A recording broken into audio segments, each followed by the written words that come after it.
Very good morning to all of you. Today I am going to explain a new topic for second term that is known as straight lines. The basic of straight lines are very important when comparison or in comparison to the terms which we are going to use. Sir, for example, सबसे पहले हम बात करते हैं बेटा straight line की. Straight line है क्या? सर, एक सिंगल स्ट्रेट लाइन जो हम लाइंस बनाते आ रहे हैं. एब्सोल्युटली ट्रू, फंडा वहीं से आया है, बट अब जो हम करने जा रहे हैं that would be in the depth.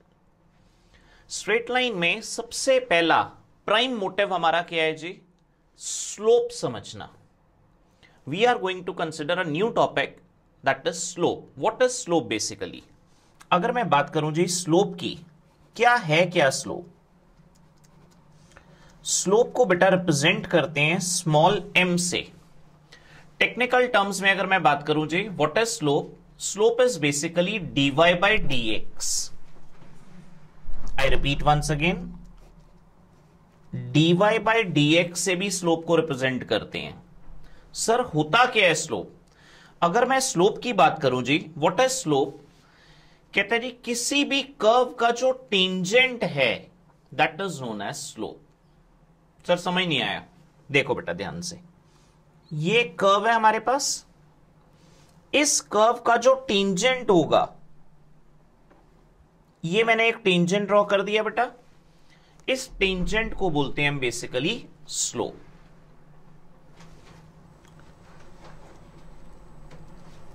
इसी टेंजेंट को अगर मैं एक्सप्रेस कर दूं तो मेरे पास तीन बेसिक फॉर्मेट है स्लोप को एक्सप्रेस करने के.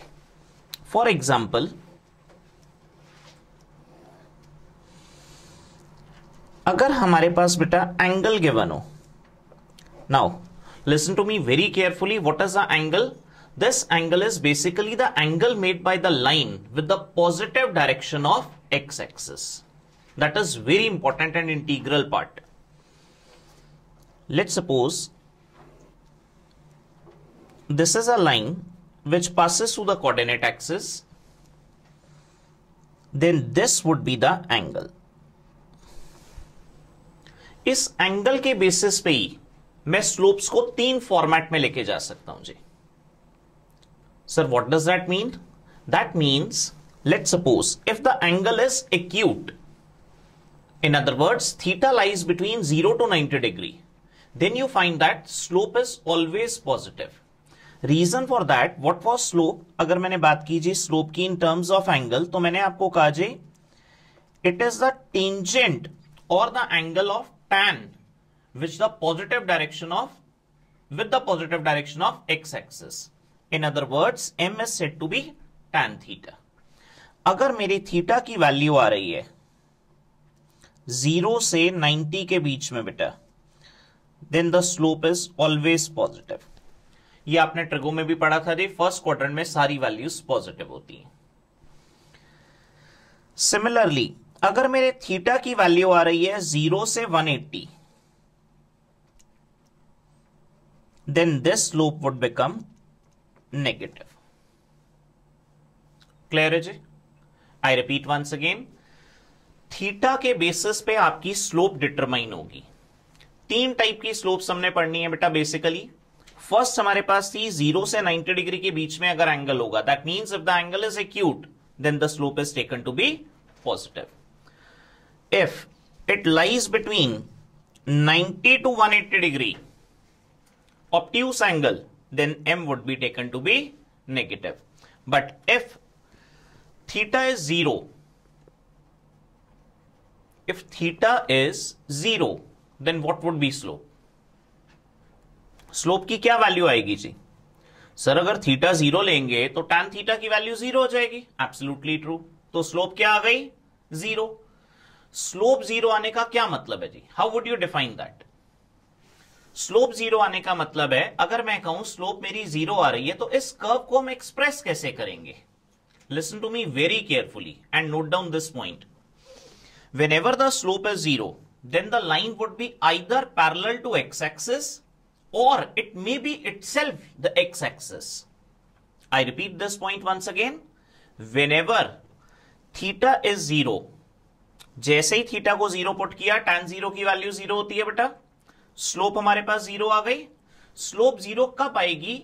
दो पॉइंट्स है हमारे पास। पहला पॉइंट, या तो वो लाइन कंप्लीटली एक्स एक्सिस हो, या ऐसी लाइन हो जो पैरेलल टू एक्स एक्सिस हो। इस पैरेलल के पॉइंट पे भी अभी हम आएंगे जी स्लोप की टर्म्स में।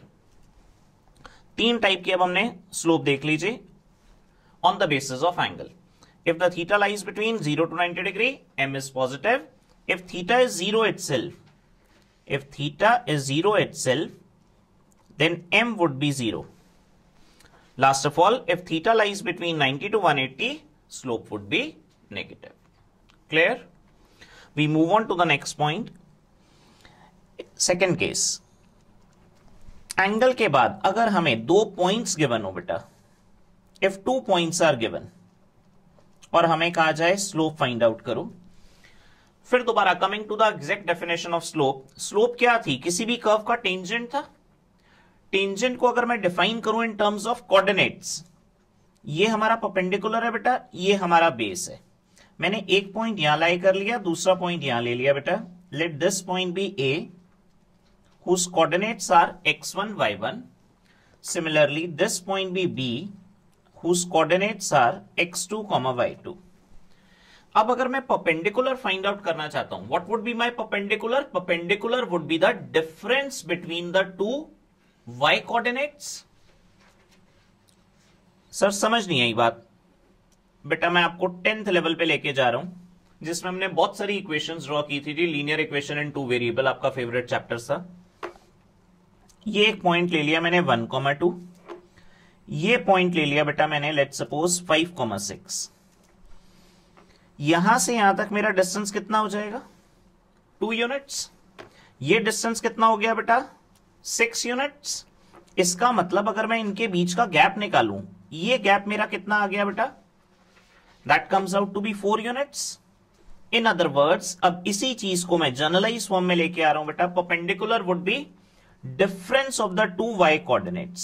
In other words, I can rewrite it as y2 minus y1. Similarly, on the same pattern, the base would be the difference of the two x coordinates. In other words, this would become x2 minus x1. Now, what was slope? Slope was tan theta. In other words, perpendicular upon base.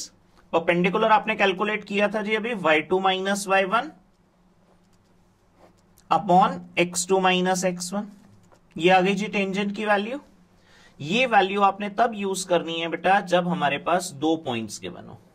Whenever we have 2 points x1 y1 and x2 y2, then our slope would become y2 minus y1 upon x2 minus x1. Third case, कहते हैं कई बार equation of line given होती है। कभी भी equation of a line given हो, equation of a line general format में किस फॉर्म में होती है बेटा? ax plus by plus c is equal to 0. This is the equation of a line. Equation of a line given हो तो we can directly use the formula for slope as minus coefficient of x upon coefficient of y. I repeat once again, minus coefficient of x. What is coefficient of x? A. What is coefficient of y? B. So our slope would become minus a by b. So we summarize the format for slope as, slope था क्या बेटा? It is a tangent to a curve tan theta. First हमने देखा angle का concept, जिसमें theta given होगा तो आप स्लोप क्या लोगे? tan theta. But here theta is very important. It is the angle made by the line with the positive direction of x-axis. कई बार एग्जामिनर इसी में ट्रिकी क्वेश्चन डाल देते हैं। एक सिंपल सा क्वेश्चन डाल देगा आपकी नॉलेज चेक करने के लिए। ये कोऑर्डिनेट, ये एंगल दे देगा और स्पेशली मार्क करके देगा theta is equal to 45 degree. अब बहुत सारे बच्चों के माइंड में क्या होता है? फॉर्मूला क्रैम किया होता है। थीटा सर 45 दिया हुआ है, m is equal to tan theta.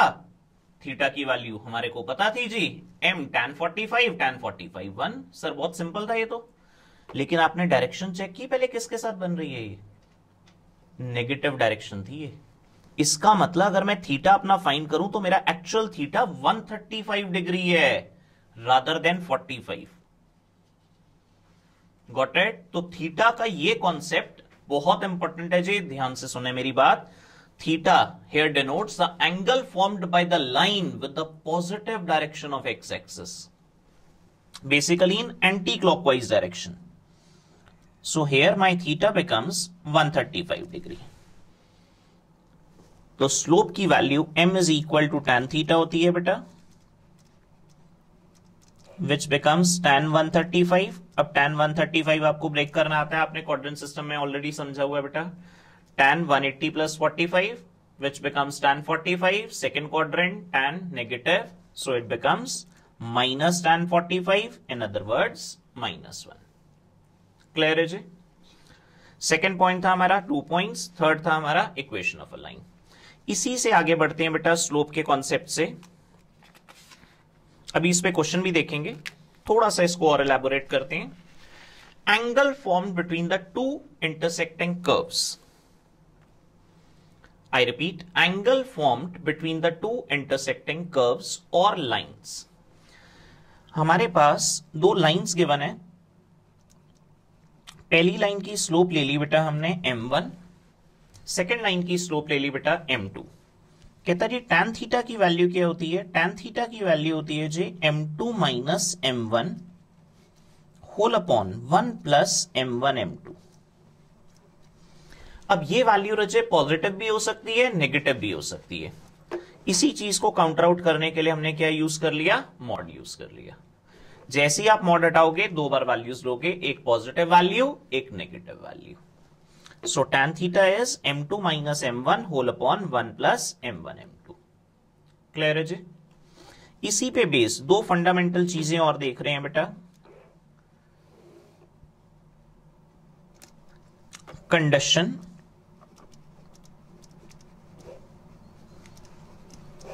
For parallel lines.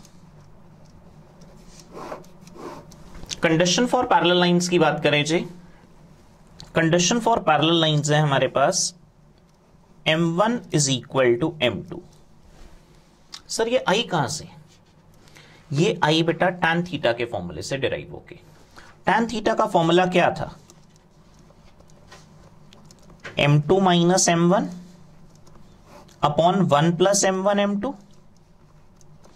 अगर मैंने कहा lines are parallel, lines are parallel का मतलब हो गया जी इंटरसेक्ट नहीं कर रही, और अगर इंटरसेक्ट नहीं कर रही तो मैं कह सकता हूं बेटा थीटा उनके बीच में कितना होगा? 0 डिग्री। tan थीटा की वैल्यू फाइंड आउट की हमने जब थीटा हमारे पास 0 डिग्री था। tan 0 क्या होता है बेटा? 0। सो ये आ गया जी m2 minus m1 upon 1 plus m1 m2 is equal to 0। 0 के साथ मिलकर denominator completely 0। This value becomes m2 minus m1 is equal to 0. In other words, m1 is equal to m2। Clear है जी? एक बार दोबारा रिपीट। जैसे ही उसने कहा parallel lines, दोनों के बीच में एंगल कितना डिग्री बना बेटा? 0 डिग्री। tan 0 की वैल्यू 0, क्रॉस मल्टीप्लाई किया, पूरा डिनोमिनेटर इस साइड कंप्लीटली 0। ये वैल्यू इधर आ गई बेटा, नेगेटिव वैल्यू यहां के पॉजिटिव बन गई। तो पहली कंडीशन हमारे पास डिराइव होके आ गई पैरेलल लाइन की m1 is equal to m2। इसको आप अदर वे राउंड भी यूज कर सकते हो। अगर क्वेश्चन में गिवन है the lines are given to be parallel, then you can directly use slopes are equal. और रिवर्स, कई बार आपको यह भी कहा जा सकता है जी स्लोप इक्वल दी हुई है, तो आप इसको डायरेक्टली यूज कर सकते हो, that means lines must be parallel.